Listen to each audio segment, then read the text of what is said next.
감사합니다. 오늘도 이렇게 예배의 자리 가운데 나오신 우리 모든 성도님들을 진심으로 한 분 한 분 환영하고 축복합니다. 오늘 이 시간에는 계속해서 마태복음 말씀 함께 살펴보는데요. 특별히 사람들이 알지 못하고라는 제목을 가지고서 우리 함께 하나님의 말씀 나누도록 하겠습니다. 오늘 우리가 읽은 본문은 우리가 지난 시간에 확인했듯이 예수님께서 산에 올라가서 영광스러운 모습으로 변형된 사건 이후에 이어지는 내용입니다. 그 산에서 내려오시면서 예수님께서 이제 제자들에게 이렇게 말씀을 건네시죠. 바로 9절 말씀인데요.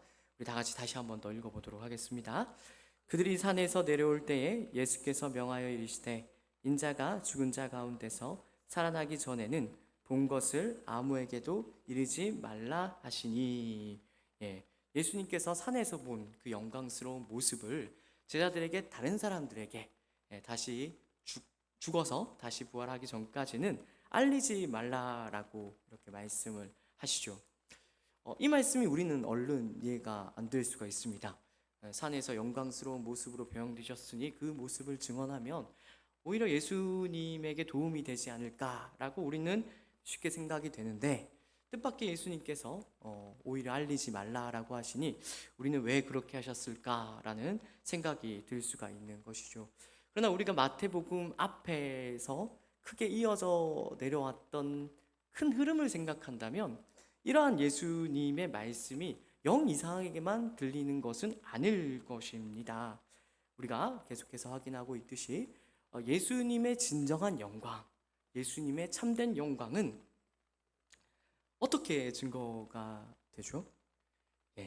십자가의 죽음 이후에만 그 영광이 바르게 증거될 수 있음을 마태복음 전반이 우리에게 크게 소개하고 있는 것을 생각할 때 예수님이 그렇게 말씀하신 이유를 우리가 이해할 수 있게 되는 것이죠. 죽음 이전에 예수님의 영광이 증거가 된다면 아마도 세상 사람들은 또 예수님 당시에 많은 서기관과 바리새인들과 사두개인들과 제자들까지도 예수님의 메시아 되심, 예수님의 그리스도 되심을 오해할 것입니다. 우리가 앞에서 계속해서 중요하게 확인하고 왔지 않습니까? 서기관과 바리새인들, 사두개인들, 심지어 제자들까지도 그리스도 되심에 대하여 제대로 이해하지 못하고 있었다라는 것을 우리가 확인하고 왔죠. 저들이 바라는 메시아, 저들이 말하는 그리스도는 어떤 상을 가지고 있었다고요? 이 세상을 살아감에 있어서 자신들의 문제를 해결해 주는 힘있고 능력 있는 메시아 그리스도를 바라고 있었다고요. 정치적이고 군사적인 힘과 능력을 가지고 있어서 세상 사람들로 하여금 모두 입을 다물게 할 수 있는 그런 힘과 능력을 가진 메시아를 저들 모두가 바라고 있었다라는 것을 우리가 알고 있을 것입니다. 그렇기 때문에 예수님께서는 또 다른 잘못된 메시아, 잘못된 그리스도가 증거되는 것을 방지하기 위하여 아마도 이렇게 말씀을 하셨을 것입니다. 여기서 우리가 중요하게 놓치지 말아야 되는 것은 십자가 없이는 부활의 영광이 없다라는 놀라운 성경의 진리를 우리가 다시 한 번 더 분명하게 확인할 수 있어야 된다는 것이죠. 하지만 이러한 놀라운 성경의 진리, 또 우리 주님의 가르침에도 불구하고 제자들은 여전히 예수님이 죽으셔야 한다라는 말을 이해하지 못합니다. 예수님이 죽으셔서 부활에 이르러야 한다는 말을 조금도 이해하지 못하고 있는 것이죠. 그래서 이제 제자들이 이것을 가지고 옥신각신 이야기를 나누었던 것 같아요. 마태복음 우리가 읽은 17장 본문에는 그 제자들의 옥신각신하는 모습이 잘 드러나지 않는데, 마가복음 9장에 가면, 같은 사건을 기록하고 있는 마가복음 9장에 가면 제자들이 예수님의 이 말씀을 두고 옥신각신했다라는 내용이 등장을 합니다. 제가 한번 읽어드리겠습니다. 그들이 이 말씀을 마음에 두며 서로 문의하되 죽은 자 가운데서 살아나가는 것이 무엇일까 하고 라는 말씀이 등장을 하고 있는 것이죠. 그러니까 예수님이 제자들의 마음 가운데 계속해서 걸리는 것, 우리가 그 다음에 제자들이 던지는 질문도 사실 만만치 않은데, 제자들의 마음 가운데 계속해서 가지고 있었던 생각, 제자들의 마음에 계속해서 걸렸던 생각이 무엇인가 하면 도대체 그리스도가 왜 죽어야만 하느냐라는 것입니다. 그래서 이것을 이해하지 못한 까닭에 제자들이 이제 옥신각신을 하게 되었다는 거죠. 그렇다가 갑자기 우리가 조금 더 연결되지 않는 것 같은 그런 질문을 제자들이 던지는 것을 우리가 확인을 하게 되죠. 11절 말씀인데요. 우리 같이 한번 읽어보겠습니다. 10절 말씀입니다. 제자들이 물어 이르되 그러면 어찌하여 서기관들이 엘리야가 먼저 와야 하리라 하나이까? 우리가 마가복음 본문을 통해서 제자들이 마음에 고민하고 있었던 것이 예수님의 죽으심이라는 것을 제가 방금 확인시켜 드렸습니다. 근데 예수님의 죽으심에 대해서 고민을 하고 있다가 오늘날 우리는 갑자기 엘리야를 묻는 것이 쉽사리 연결이 안 될 수가 있을 것입니다. 그런데 당대 유대인들에게는 그리스도와 엘리야는 뗄래야 뗄 수 없는 관계에 있었다라는 것을 우리가 조금 생각해 볼 필요가 있습니다. 당시 유대인들은 어떤 종말론적인 시간표, 종말론적인 생각을 가지고 있었는가 하면 그리스도가 오시기 전에 엘리야가 반드시 먼저 나타날 것이라는 그런 기대를 가지고 있었습니다. 그 내용이 말라기 4장 5절 6절에 잘 나타나는데요. 하나님께서 이제 그리스도를 이제 보내시기 전에 하나님께서 나타나서 모든 것을 바로 잡으시기 전에 먼저 엘리야를 보내겠다라는 말씀이 나옵니다. 그런 말씀에 근거하여 유대인들이 생각을 한 것이죠. 그리스도가 오기 전에는 반드시 엘리야가 먼저 와야 된다. 그러니까 서기관들이 그 이야기를 이제 했던 것 같아요. 그죠? 그 이야기를 하니까 이제 메시아의 죽으심에 대해서 생각을 하고 있다가 이제 이것을 연결지어서 이제 예수님께 묻는 것입니다. 아니 서기관들이 그러던데 엘리야가 와서 모든 것을 바로 먼저 잡는 일이 있다고 하던데요? 라고 묻는 거죠. 그러니까 이렇게 질문함으로써 제자들이 궁극적으로 말하고자 하는 게 뭐냐면 엘리야가 모든 것을 바로 잡는데 예수님께서 왜 죽으셔야만 하는지를 간접적으로 복선으로 깔고서 이 질문을 던지고 있는 것입니다. 엘리야가 그리스도 이전에 먼저 와서 모든 것을 반드시 회복한다라고 하는데 도대체 예수님께서 그리스도시라면 왜 자꾸만 죽으셔야만 한다라고 말씀을 하시는 것입니까? 라고 제자들이 이제 이야기를 하고 있다라는 것이죠. 여기서도 우리는 마가복음 본문을 통해서 이것이 정말로 그러한가를 확인할 수 있습니다. 마태복음은 이런 행간을 모두 떼놓고 이제 기록을 해놓고 있는 바람에 그것이 맞는가라는 생각이 들 수 있습니다. 그러나 마가복음에 가면 이러한 제자들의 질문을 예수님께서 이렇게 되받아치는 것을 우리가 확인할 수 있습니다. 9장 12절 말씀인데요. 제가 한번 읽어드리겠습니다. 이르시되 엘리야가 과연 먼저 와서 모든 것을 회복하거니와 어찌 인자에 대하여 기록하기를 많은 고난을 받고 멸시를 당하리라 하였느냐. 우리 성도님들이 이해하기 좋게 제가 세번역 성경 말씀을 한번 가지고 와봤습니다. 다시 한번 읽어드리겠습니다. 예수께서 그들에게 말씀하셨다. 확실히 엘리야가 먼저 와서 모든 것을 회복한다. 그런데 인자가 많은 고난을 받고 멸시를 당할 것이라고 기록한 것은 어찌된 일이냐? 라고 예수님께서 이제 이런 제자들의 질문, 엘리야가 먼저 와야 된다고 하던데요? 라는 그 말씀을 받아서 이렇게 이야기를 하는 것입니다. 예수님께서 이러한 제자들의 그런 행간이 담겨 있는 질문을 읽으시고 이렇게 이제 맞받아 치시는 거죠. 저들의 말대로, 서기관의 말대로 확실히 엘리야가 그리스도보다 먼저 와서 모든 것을 회복할 것이다. 아니 회복할 것이다가 아니라 이미 엘리야가 먼저 와서 모든 것을 회복했다라고 우리 주님께서 이야기하시죠. 하지만 그 엘리야가 이미 먼저 왔음에도 불구하고 사람들은 그를 알아보지 못하고 함부로 대하였다라는 말씀을 우리 주님께서 중요하게 언급을 하고 계십니다. 그리고 마찬가지로 예수님 자신도 사람들이 자신들을 알아보지 못하고 함부로 대할 것이라고, 임의로 대할 것이라고, 그래서 결국에는 많은 고난을 받고 멸시를 당하고야 말 것이라고 우리에게 이야기를 하고 있는 것이죠. 이 모든 내용의 중요한 요점이 무엇인가 하면 놀랍게도 모든 것이 하나님의 뜻과 계획대로 구속사가 흘러가고 있답니다. 사람들이 어떻게 인식하고 있는지, 어떻게 인식하고 있는지와 별개로 하나님께서는 신실하셔서 그 구속사의 시간표를 차례차례대로 순차적으로 진행해 나가고 있으셨다라는 거예요. 그런데 그것을 사람들이 알아봤다라고 합니까? 못 알아봤다라고 이야기를 합니까? 예, 하나도 알아보지 못했다라고 이야기합니다. 저는 이것이 오늘 본문이 우리에게 중요하게 하고 싶어하는 이야기라고 생각을 합니다. 그 예수님의 말씀을 듣고 이제 제자들이 수근수근 거리기를 생각을 하죠. 당장에 어떤 말씀이 떠오르는가 하면 바로 앞에 마태복음 11장 14절에서 제자들에게 하셨던 말씀이 떠올랐을 것입니다. 거기서 예수님이 뭐라고 이야기하셨냐면 이렇게 분명하게 이야기하셨습니다. 만일 너희가 즐겨받을진대 오리라 한 엘리야가 곧 이 사람이니라 라고 이미 우리가 지금 17장을 보고 있는데 먼저 앞에 11장에서 예수님께서 세례 요한이 이제 엘리야라는 것을 분명히 말씀해 주셨어요. 근데 여기서 우리는 놀라야 됩니다. 왜 놀라야 되냐면 세례 요한은 세상 권력을 대표하고 있던 헤롯 안티파스에 의하여 죽임을 당했기 때문에 그렇습니다. 제자들은 여기서 오리라고 말씀하신 엘리야가 그 예언된 엘리야가 세례 요한이라는 것을 얼른 또였을 것이지만 우리가 한편으로 이렇게 생각을 해야 할 것입니다. 제자들은 아마 그 사실이 너무 혼란스러웠을 것입니다. 분명히 예수님께서도 분명히 말씀하시듯 그리스도 이전에 엘리야가 먼저 올 것입니다.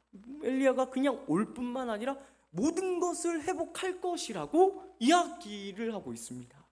근데 제자들이 알고 있는 현실, 제자들이 기억하고 있는 현실은 예수님의 말씀과 전혀 동떨어진 것이라는데 제자들의 혼란스러움의 원인이 있는 것이죠.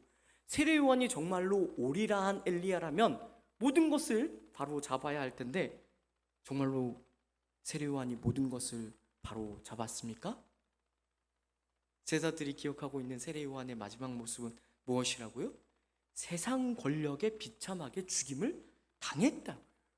그러니까 의롭게, 멋있게, 장렬하게 죽은 것이 아니라 어떤 의미에서 굉장히 무기력하게, 비참하게 죽임을 당했다라는 것을 우리는 기억을 할 수가 있어야 된다라는 것이요.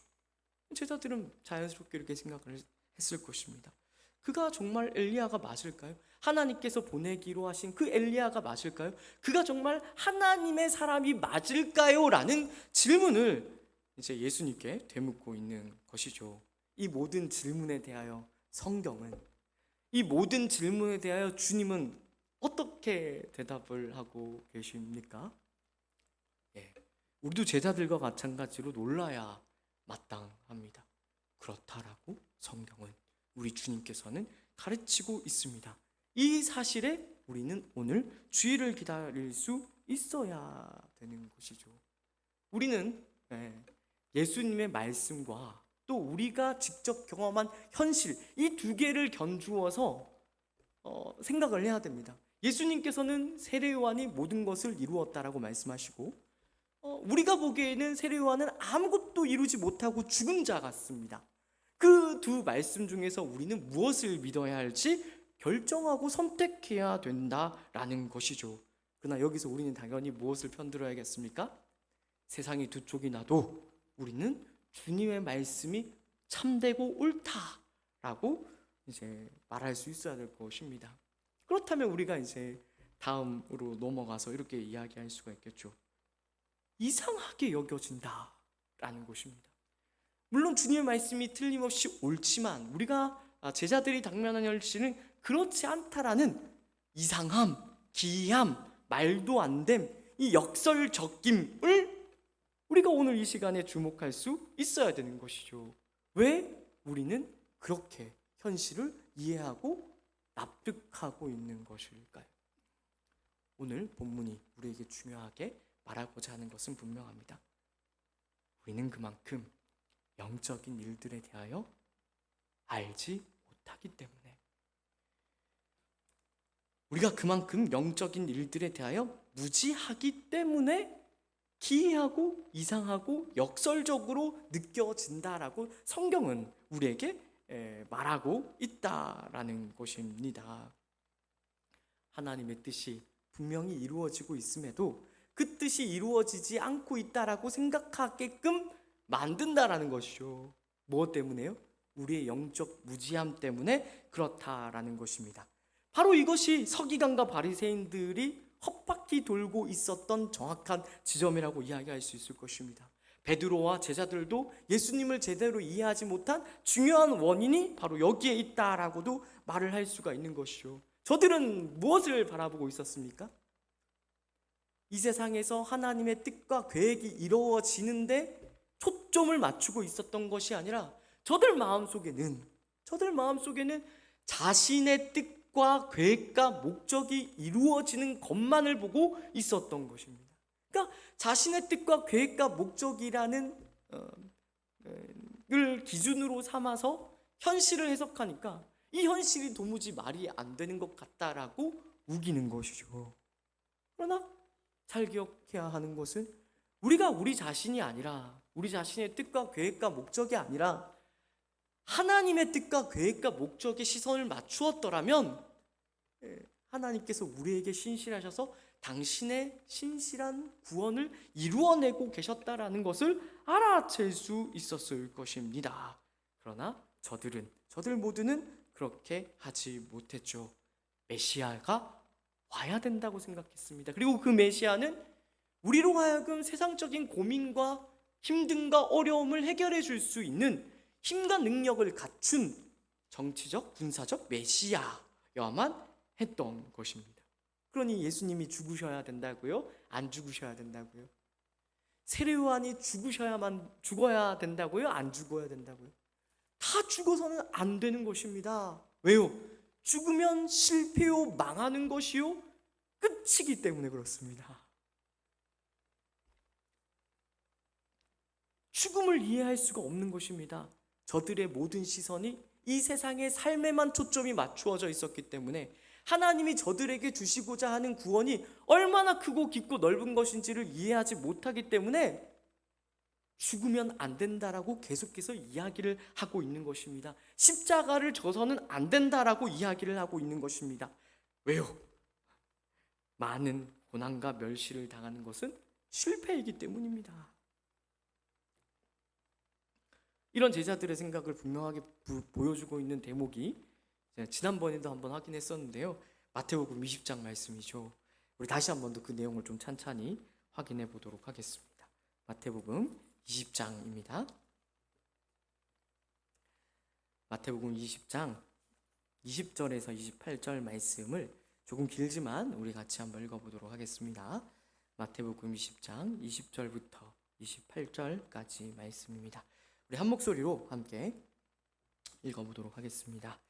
그때에 세베대의 아들의 어머니가 그 아들들을 데리고 예수께 와서 절하며 무엇을 구하니 예수께서 이르시되 무엇을 원하느냐 이르되 나의 이 두 아들을 주의 나라에서 하나는 주의 우편에 하나는 주의 좌편에 앉게 명하소서. 예수께서 대답하여 이르시되 너희는 너희가 알지 못하는도다. 내가 마시려는 잔을 너희가 마실 수 있느냐? 그들이 말하되 할 수 있나이다. 이르시되 너희가 과연 내 잔을 마시려니와 내 좌우편에 앉는 것은 내가 주는 것이 아니라 내 아버지께서 누구를 위하여 예비하셨든지 그들이 얻을 것이니라. 열 제자가 듣고 그 두 형제에 대하여 분이 여기거늘 예수께서 제자들을 불러다가 이르시되 이방인의 집권자들이 그들을 임의로 주관하고 그 고관들이 그들에게 권세를 부리는 줄을 너희가 알거니와 너희 중에는 그렇지 않아야 하나니 너희 중에 누구든지 크고자 하는 자는 너희를 섬기는 자가 되고 너희 중에 누구든지 으뜸이 되고자 하는 자는 너희의 종이 되어야 하리라. 인자가 온 것은 섬김을 받으려 함이 아니라 도리어 섬기려 하고 자기 목숨을 많은 사람의 대속물로 주려 함이니라. 아멘입니다. 여기 22절 말씀에서도 주님께서 이렇게 이야기하시죠. 너희가 구하는 것을 알지 못하는도다. 여기서도 우리는 제자들의 영적인 무지를 확인하게 됩니다. 예수님께서 무엇을 말씀하고 있습니까? 너희 중에 누구든지 크고자 하는 자는 너희를 섬기는 자가 되어야 한답니다. 너희 중에 누구든지 으뜸이 되고자 하는 자는 너희의 종이 되어야 한다라는 것을 중요하게 말씀하고 계신 것을 우리가 확인할 수가 있죠. 그런데 제자들은 어떻게 한다고요? 여기서 우리가 분명하게 알 수 있는 것이 무엇인가 하면 이들은 예수님을 통하여 다들 한 자리를 차지할 생각을 하고 있는 것입니다. 한 자리를 차지해서 큰 소리치고 보상받는 삶을 살고 싶어 하는 것입니다. 그것이 이 본문 가운데, 그리고 오늘 본문 24절에 두 형제에 대하여 분이 여긴 이유라고 우리가 말을 할 수가 있다라는 것이죠. 그것을 견딜 수가 없는 것입니다. 누가 나보다 잘난 것을 도무지 견딜 수 없어서 제자들은 분이 여기는 것이죠. 그러나 예수님께서는 뭐라고 이야기를 한다고요? 예수님께서 가져다 주는 하나님의 나라는 세상 나라와는 전혀 다르다라는 것을 제자들에게 이해해야 된다고 말씀을 하고 있는 것이죠. 하나님의 나라에서는 섬기는 자가 크다고 말씀하십니다. 하나님 나라에서 으뜸이 되는 자는 주인이 아니라 종이라고 이야기하는데 우리는 주목할 수 있어야 되는 것이죠. 제자들이 뭘 연결하지 못한 거죠? 하나님의 나라도 세상 나라와 같다라고 생각을 한 거죠.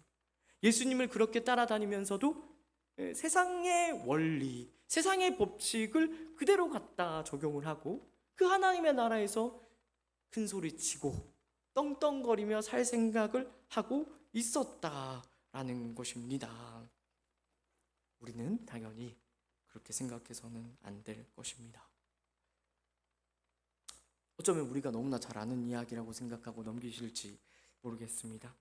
그러나 우리가 12제자들을 너무 무시하면 안 되겠죠. 12제자들은 예수님을 누구보다 가까이에서 따라다녔던 자들이라고 생각을 해야 할 것입니다. 근데 그 예수님을 따라다니던 제자들 또한 이런 시험에 들었다면 오늘 우리가 이 세상을 살아감에 있어서도 이러한 죄의 유혹이 만만치 않다라는 것을 우리는 정면으로 직면할 수 있어야 할 것입니다. 우리는 죄인인 까닭에 이러한 내용을 잘 알고 있음에도, 이러한 예수님의 가르침을 잘 알고 있음에도 불구하고 이러한 이야기와 가르침을 모르는 것처럼 살아갈 때가 많음을 우리가 정직하게 시인하고 직면할 수 있어야 된다라는 것이죠. 솔직하게 우리 한번 마음을 터놓고 이야기를 해볼까요? 우리는 제자들처럼 남을 섬기기보다는 섬김을 받고 싶습니다. 우리는 종이 되기보다는 종을 다스리는 주인이 되고 싶습니다. 우리는 꼬리가 되기보다는 머리가 되고 싶은 생각들을 우리 마음속 깊은 가운데 은밀히 다들 품고 있다라는 것이죠. 많은 사람들이 자신을 인정해 주었으면 좋겠다라고 생각을 한다라는 것입니다. 어떤 점에서 이것은 세상에서는 너무 자연스러운 일이라고 할 수 있을 것입니다. 하나님을 모르는 세상 사람들에게는 이러한 바람을 갖는 것 자체가 뭐 그렇게 잘못된 일이냐고도 반문할 수도 있을 것입니다. 남들보다 더 잘되고 남들보다 더 성공하는 것이 그 자체로 도대체 뭐가 나쁘냐라는 생각을 우리가 가질 수 있다라는 것입니다. 그래서 여기까지 생각이 미치면 우리가 이제 어떤 질문을 던지게 되죠? 제자들과 똑같은 질문을 던지는 자리에 이르게 되는 것입니다. 주님이 도대체 왜 십자가를 지셔야만 합니까? 아니, 모든 것을 회복하러 온 엘리야가 왜 비참하게 죽임을 당해야 합니까? 더 나아가서 이렇게도 반문할 수 있겠죠. 도대체 우리 인생 가운데 좌절과 절망이, 실패가 왜 있어야만 하는 것입니까? 라는 그런 질문을 우리가 던질 수가 있는 것입니다. 그러나 그런 질문에 대하여 우리는 두렵고 떨리는 마음으로 오늘 우리 주님께서 하시는 말씀에 귀를 기울일 수 있어야 될 것입니다.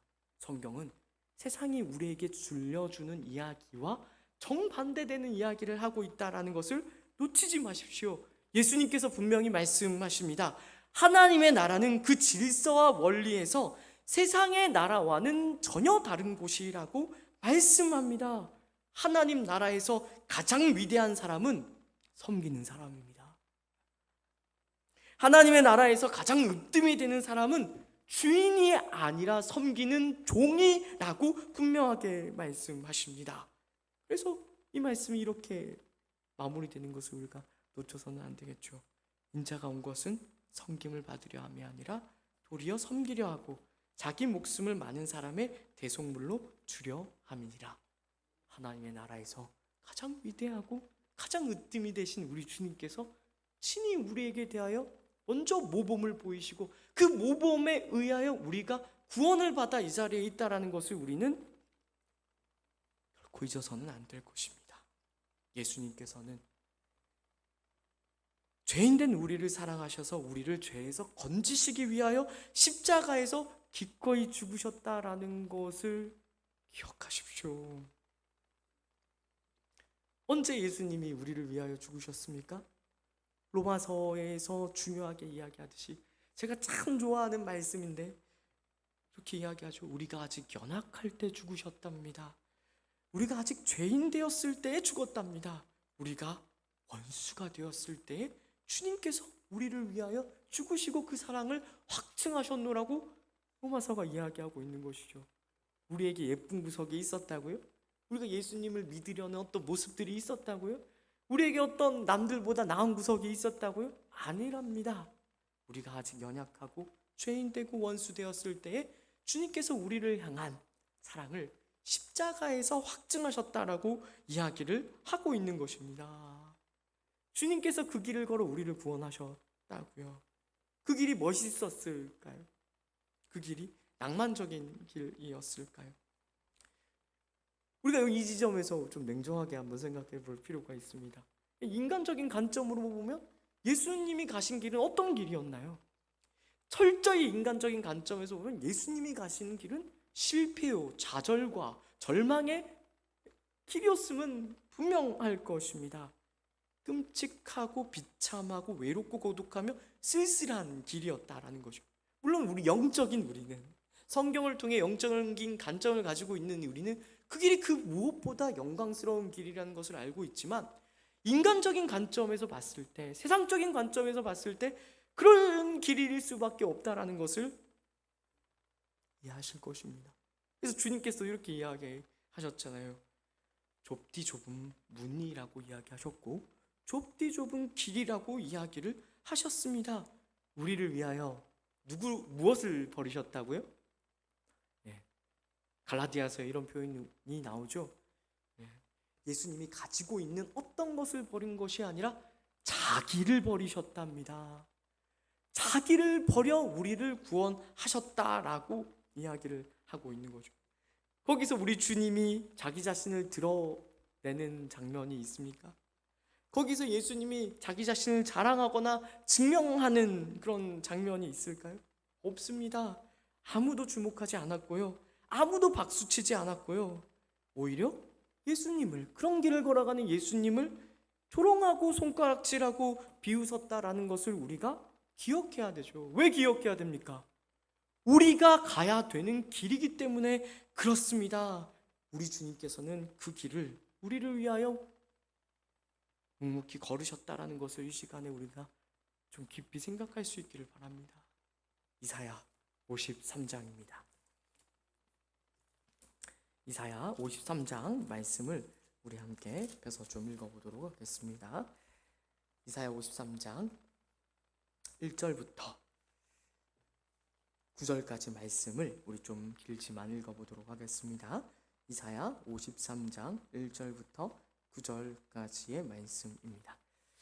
구약 1033페이지 어간이 되겠고요. 우리 다 같이 한 목소리로 읽도록 하겠습니다.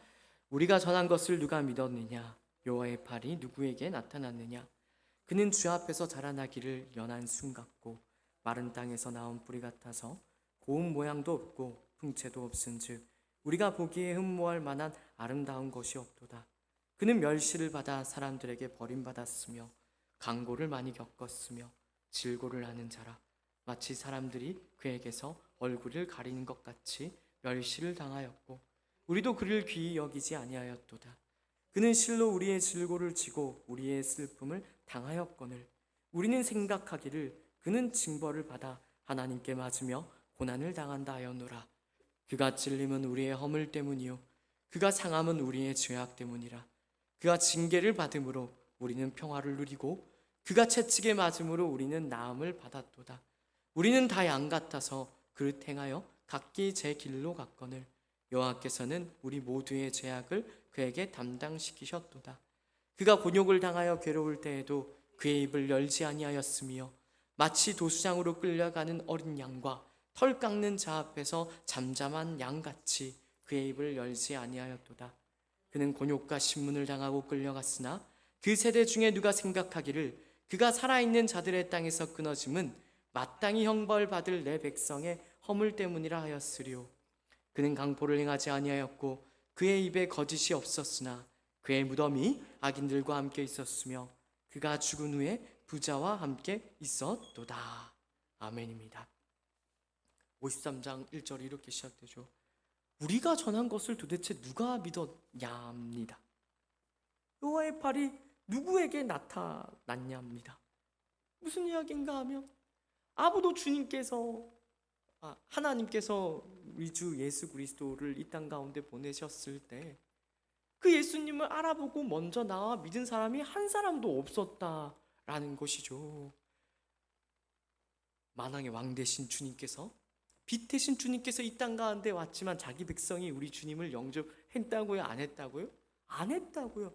영접을 안 한 정도가 아니라 53장에 나타난 표현대로 하면 어떻다라고요?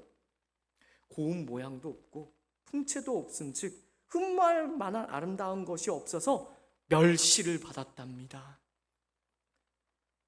버림을 받았답니다. 강고를 겪고 질고를 알게 되었답니다. 조금도 그 주님을 알아보는 사람이 없었고 그래서 그 주님을 귀히 여기는 사람이 없었다라는 거예요. 근데 그 길에서 우리 주님 어떻게 하셨다고요?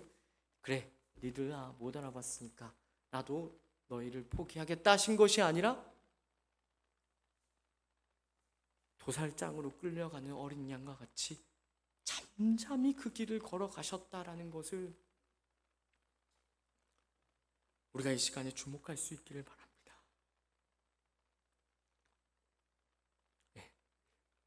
네가 만일 하나님의 아들이거든, 네가 만일 하나님의 아들이거든, 네 자신이나 구원하라는 그 사람들의 조롱, 그 사람들의 비웃음, 그 사람들의 손가락질에도 불구하고 예수님 어떻게 하셨다고요? 하나님의 뜻에 순종하여 우리를 사랑하셔서 도살장으로 끌려가는 어린 양과 같이 묵묵히 그 길을 걸어가셨대요. 잠잠하셨대요. 한마디도 대꾸하지 않으셨다라고 이야기를 하는 것입니다. 그러한 주님의 십자가 죽음으로 말미암아 우리가 우리 주님의 사랑의 나라에 들어와 이 세상에서 살아갈 수 있게 된 것입니다. 성경은 바로 이것이야말로 가장 영광스러운 길이라고 명명백백하고 가르치고 있음을 기억할 수 있기를 바랍니다. 그런데 이것이 세상 사람들의 눈에는 이해가 된다고요? 안 된다고요? 이해가 안 되죠. 제가 아까 나열해서 말씀드렸듯이 이것은 실패요, 좌절이요, 절망의 길이기 때문입니다. 세상 사람들은 죽었다 깨어나도 그 길을 이해하지 못하는 길이라는 것을 우리가 알아야 된다라는 것이요. 누구만 압니까? 이 십자가의 길이 그 어떤 것보다 영광되다는 것을 누구만 알고 있죠? 우리만 압니다. 오직 우리 주 예수 그리스도의 은혜로 말미암아 말씀과 성령을 통하여 중생한 우리만 십자가의 길이 영광의 길이라는 것을 알게 되는 것이죠. 알게 되는 것이죠. 이것이 얼마나 가치 있고 귀한 일인지를 우리는 이해를 해야 된다라는 것이죠. 그러나 중요한 것은 그리고 오늘 우리가 진지하게 생각해야 되는 것은 우리는 그 길을 알고 있음에도 불구하고 하나님의 놀라운 은혜로 말미암아 우리 주님의 십자가의 은혜로 말미암아 그 십자가의 영광을 알고 있음에도 불구하고 아무도 그 길을 기꺼이 가려고 하지 않으려 한다는데 우리가 오늘 이 시간 신앙생활함에 있어서 중요한 이 문제를 생각할 수 있어야 된다는 것이죠. 십자가를 지신 주님, 우리를 위하여 십자가를 지신 그 주님, 우리를 위하여 십자가에서 보혈의 피를 흘리신 주님을 믿는다고 우리는 입으로 고백을 합니다. 그러나 그것을 우리는 끊임없이 입으로 고백하면서도 여전히 뿌리 깊은 죄된 본성 때문에 십자가를 지려 하지 않죠. 은근히 타협을 합니다. 세상 많은 사람들이 어떻게 살아가요? 은근히 자기 자신을 드러내고 증명하고 자랑하죠.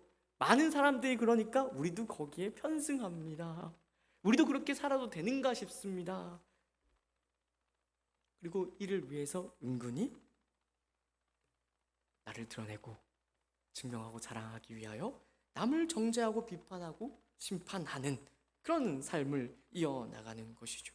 그러나 여기서 오늘 이 시간에 우리가 분명히 확인할 수 있기를 바랍니다.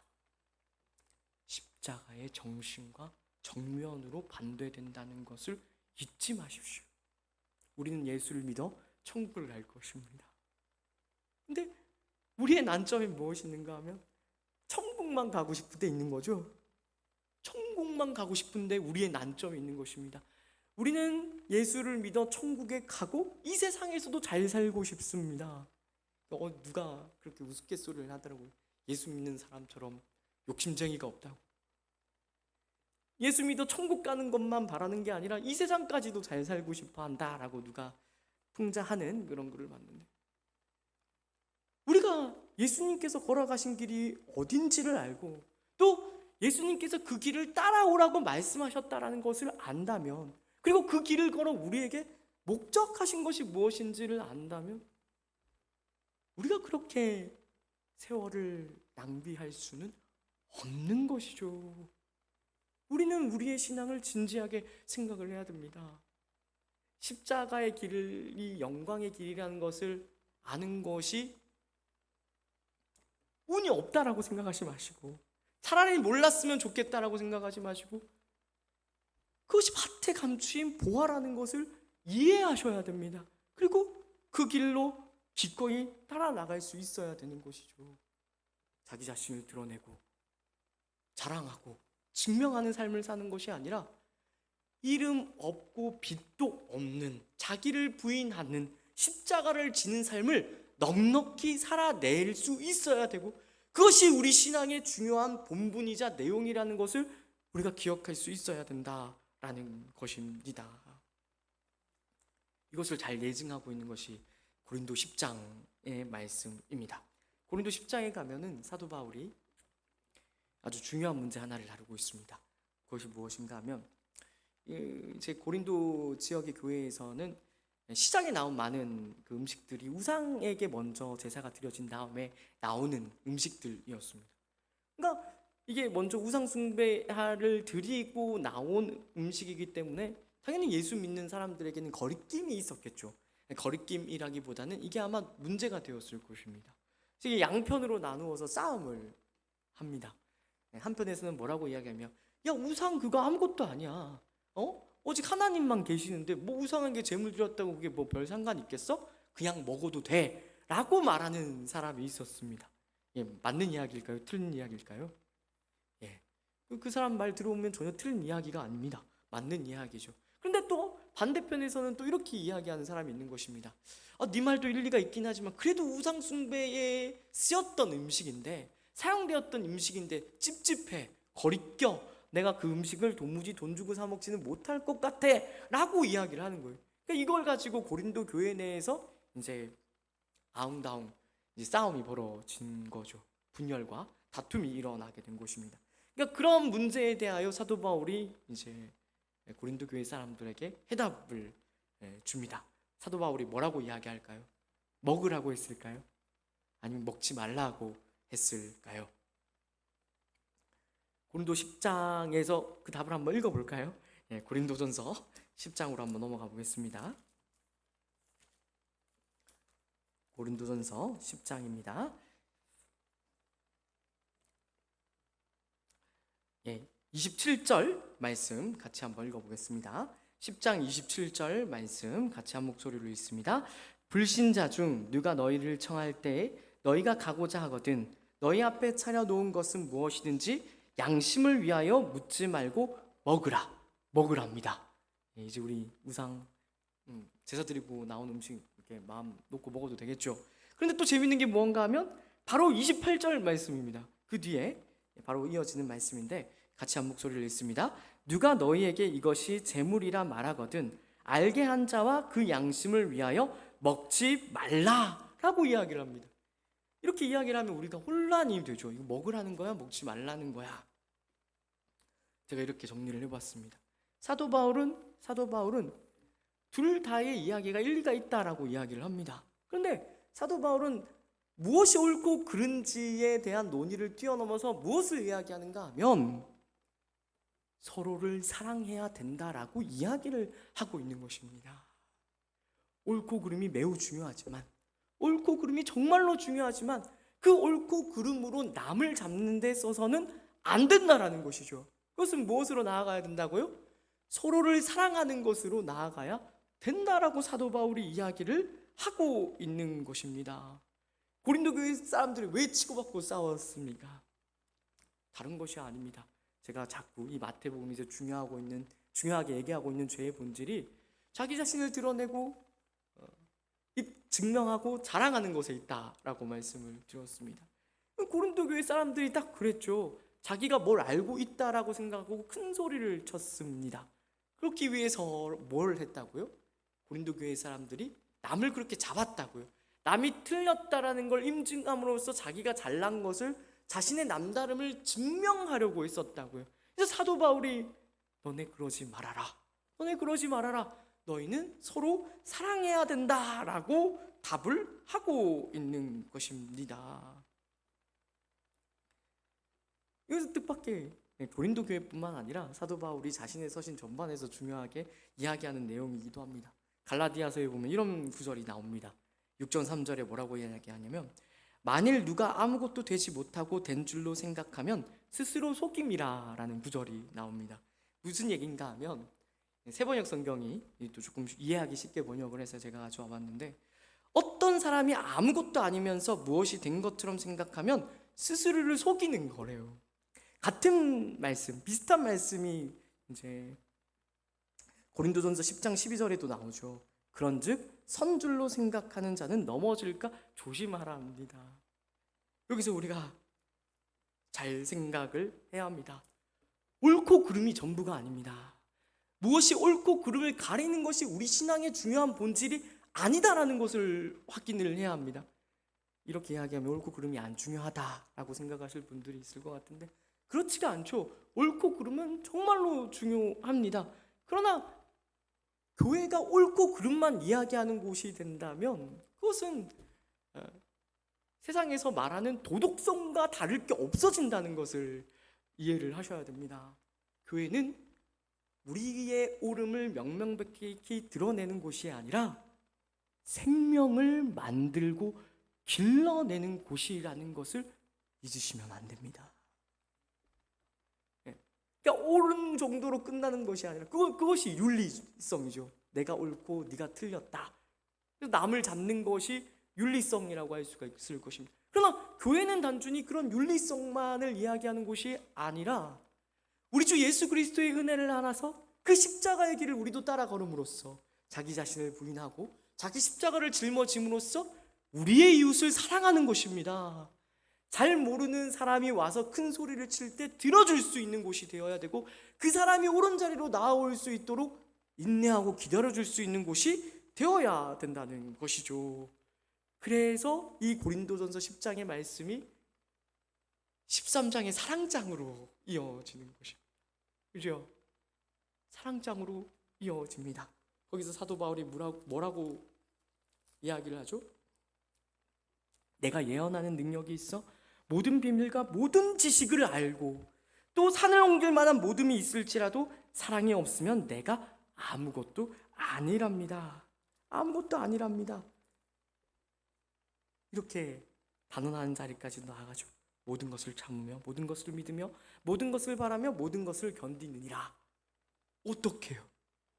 우리 주 예수 그리스도의 은혜를 아는 자로서 그러한 길로 나아가야 할 것을 사도 바울이 우리에게 이야기를 하고 있는 것이죠. 이 시간 우리가 세상 사람들이 세례 요한을 모르고 세상 사람들이 예수님을 모르는 건 이해할 수 있습니다. 그죠? 그러나 우리가 오직 은혜로 십자가의 길이 영광임을 알게 된 우리는 그래서는 안 될 것입니다. 십자가의 길이 영광인 줄 아셨으면 그 길로 나아가야 합니다.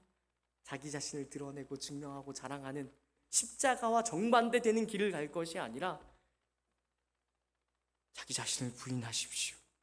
그리고 자기 십자가를 짊어지십시오.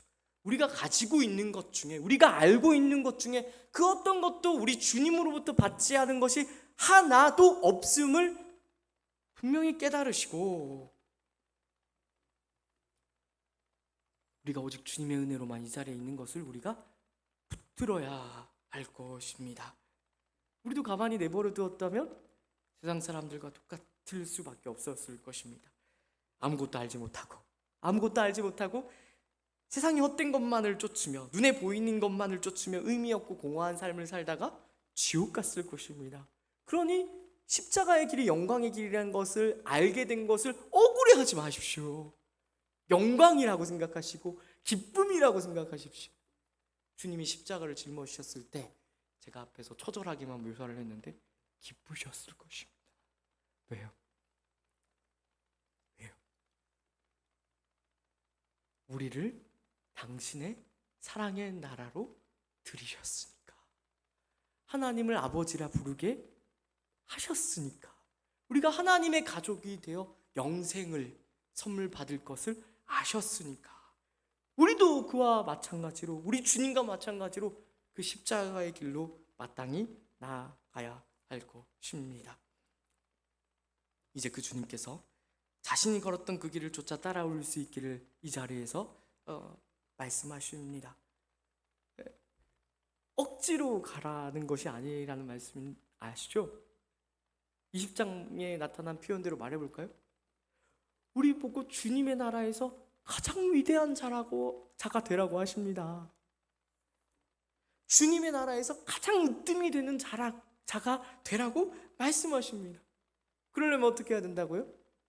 이름이 없이 빛도 없이 남을 섬기는 자가 되어야 된다고요. 아무도 주목하지 않는 낮은 곳에 나아가, 그 낮은 곳에 우리 주님 계시죠? 그 낮은 곳에 계시는 우리 주님과 함께 다른 누군가를 섬길 수 있는 자가 되어야 되는 것이죠. 제가 좋아하는 찬양 중에 이런 찬양이 있습니다. 사랑 그 좁은 길 누가 그 길을 가려나 라는 찬양이 있는데, 우리 이 자리에 계신 성도님들 중에는 그 좁은 길로 가려는 분들이 있을까요? 정말로 그런 분들이 많기를 진심으로 축복합니다. 그러니까 우리가 갈 수 있다라고 말씀드리는 것이 아니다라는 거 아시죠? 우리 주님의 은혜를 바라볼 때, 우리 주님의 십자가에 우리의 시선을 고정할 때, 그리고 그 길이, 십자가의 길이 진짜 영광의 길임을 알 때 우리는 걸어갈 수 있을 것입니다. 말씀과 성령을 통하여 주님께서 그 길을 걷게 하실 것입니다. 그런 주님의 말씀에 순종해 이제는 주님 계신 길로 나아갈 수 있는, 주님과 함께 멍에를 지고 나아가 참된 쉼과 기쁨과 영광과 명예를 누릴 수 있는 우리 모든 성도님들 될 수 있기를 진심으로 축복합니다. 기도하겠습니다. 사랑과 은혜가 많으신 하나님 아버지, 은혜를 감사합니다. 이 시간 말씀을 통하여 우리 주님께서 우리를 위하여 짊어지신 그 십자가가 얼마나 크고 놀라운 은혜인지를 다시 한 번 더 확인합니다. 그리고 더 나아가 주님께서 그 주님의 나라에서 가장 위대하고 가장 으뜸이 되는 자로 우리를 빚으시기 위하여 그 십자가의 길로 따라올 것을 명하고 계신다라는 것을 우리 또한 확인합니다. 주님, 우리에게 믿음을 더하여 주옵소서. 우리에게 믿음을 더하셔서 이 세상이 아니라 영원한 하나님 나라를 바라보는 그런 믿음을 더하여 주옵소서. 이 세상 많은 사람들이 지지 않기 위하여, 남을 짓밟고 올라가기 위하여 승부싸움에 여념이 없을 때에 우리는 주님의 십자가를 넉넉히 짊어지고 넉넉히 질 수 있는 자들이, 양보할 수 있는 자들이, 내 것을 내어놓을 수 있는 자들이 되게 하여 주옵소서.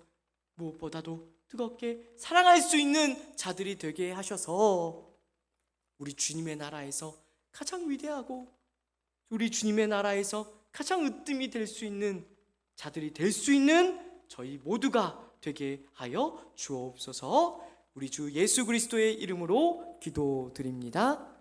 아멘. 지금은 우리 주 예수 그리스도의 은혜와 하나님 아버지의 놀라우신 사랑하심과 성령 하나님의 위로 인도 교통 충만하심의 역사가 이제로부터는 우리 주님의 뒤를 따라 이름 없이 빛도 없이 자기 자신을 부인하고 자기 십자가를 넉넉히 짊어지겠노라고 결단하는 모든 주의 자녀들 위해 이제로부터 영원까지 함께 있을지어다. 아멘.